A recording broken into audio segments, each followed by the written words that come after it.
4:53 to go. Not much you can do back here except run at him, get the ball out of his hand.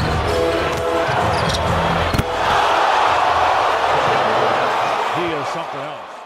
Have you guys noticed something about Troy Weaver's draft picks?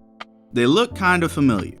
You got a big guard running the show with great handles and elite passing. You got a 6'4" combo guard with a high motor and turnover problems. An elite defensive forward who can't shoot to save their lives. Shot blockers who become reliable three-point shooters. A center who's just big. And a high-scoring point guard off the bench. After looking at our roster, I've concluded Troy Weaver was looking to restore his old Thunder team, which I'll give him credit for. He managed to get most of the pieces, except for one, which is the biggest, Kevin Durant. One of the best players to ever grace this earth. You're not going to find another player like him. He's able to score anywhere on the court. He has elite handles, he shot blocks, he facilitates. KD's got everything in his toolkit on top of being clutch, all right? He's easy money sniper for a reason. Because Jones has got him in a rhythm, and now Durant's on him. Durant fires, bang! Three-pointer for Durant. Back and forth between the two best players in the NBA. So here's my issue with Troy Weaver. After getting annihilated this season, he's now looking for someone to try and be our Kevin Durant for this dollar store version of the Thunder. The reality is, one doesn't exist, all right? Unless KD himself demands a trade, which I highly doubt, there's no one even close that can match Kevin Durant's production. And without that production, the Thunder as a team are pretty irrelevant. And this is why Troy Weaver will now have a babysitter next season, or he'll possibly be fired.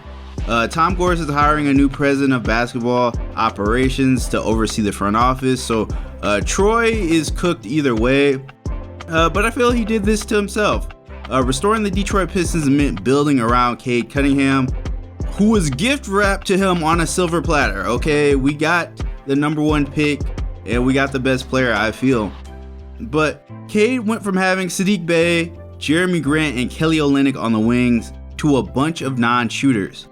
We looked like a competent basketball team during Cade's rookie season, especially post All-Star break. But Troy didn't want to pay Sadiq Bey, who actually knew how to win basketball games. Troy didn't want to pay Jeremy Grant, who's gotten even better with the Trailblazers. And Troy didn't want to keep Kelly Olynyk, who he tampered to get. Then they sent him to the Shadow Realm. Like, someone try to help me make sense of that. So many terrible decisions that got us to this point. Not paying Jeremy Grant looks horrific right now. And then we're going to give Tobias Harris a ton of money this offseason, who's even older, and his three-point shot has fallen off a cliff. I'm trying to figure out how Tobias Harris fits the Pistons' restore plans, but Jeremy Grant didn't. 4 combine the two teams. Maxey goes inside. Nice left hand. Can't finish. Harris had it. Harris goes back up. Missed the layup. Gets it again. Harris will try again. Missed again. Ball comes once again, Tobias Harris' three-point shot has fallen off a cliff. His defense is alright. Just ask Philly fans about Tobias Harris right now. They're not going to have kind things to say. Once again, if Troy is fired, it's his own fault. We needed someone at the helm who wants to build around our franchise player. Anyone who doesn't want to build around Cade, you got to pack your bags. Lord, gee, well, you know what? I'm tired of your presence. Dismissed. And that was with this video. I got draft coverage on the way, so stay tuned for that. As of right now, the top 10 picks are wide open, but I've narrowed it down to a few players for us. So hopefully on draft night, one of them gets picked.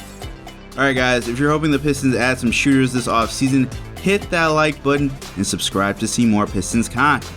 That's it for me. Thanks for watching, and I'll catch you all in the next one.